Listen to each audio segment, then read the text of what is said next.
Бүген Казанның Ярдәм мәчетендә узучы «Йөрәк белән күр һәм ишет» социаль проекты тәмамлана. Әлеге проект Президент грантлары фонды тарафыннан хупланып, 2020 елда грант ярдәм алды. Теманың дәвамы алдағы язмада. Изгелекнең аның милләте дә, дине дә юк. Казанда тормыш юлы акциясы кысаларында мохтаҗларга ашамлык җыелмасы тарату дәвам итә. Бу хакта Татар-Информ мәгълүмат агентлыгында үткән матбугат конференциясендә хәбәр ителде. Тормыш юлы акциясы кысаларында начар күрүчеләргә, ишетүчеләргә, ялгыз пенсионерларга, аз керемле гаиләләргә, Бөек Ватан сугышы ветераннарына һәм чит ил студентларына ярдәм күрсәтелә. Апрельдән алып без бу тормыш юлы акциясын башлап җибәрдек. Кайнар ризыклар һәр көнне 2000 мең кайнар ризык без таратып килдек. Һәр көн сайын бер билгеләнгән вакытта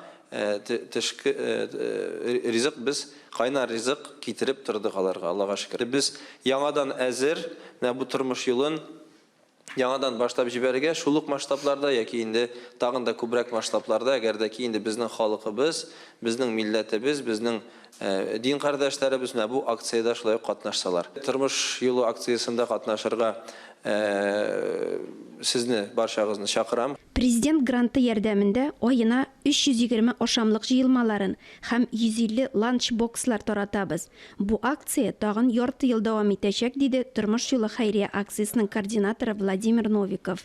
Ярдәм инвалидлар өчен реабилитация үзәге директоры Мәликә Гыйлметдинова әйтүенчә, төп максат мөмкинлекләре чикләнгән кешеләр үзләрен җәмгыятьнең бер өлеше дип тоюга ирешү.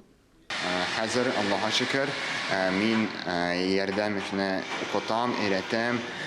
Безгә бик күп кермәүче кешеләр, балалар киләләр һәм без аларга татар тарихы һәм фикъ һәм акыйда дәресләре бирәбез һәм аларга бик ошый, чөнки алар бездә укыйлар, яшиләр. 1 апрельдән башлап 23 майга кадәр мохтаҗларга 75 меңнән артык ашамлыклар җыелмасы таратылган.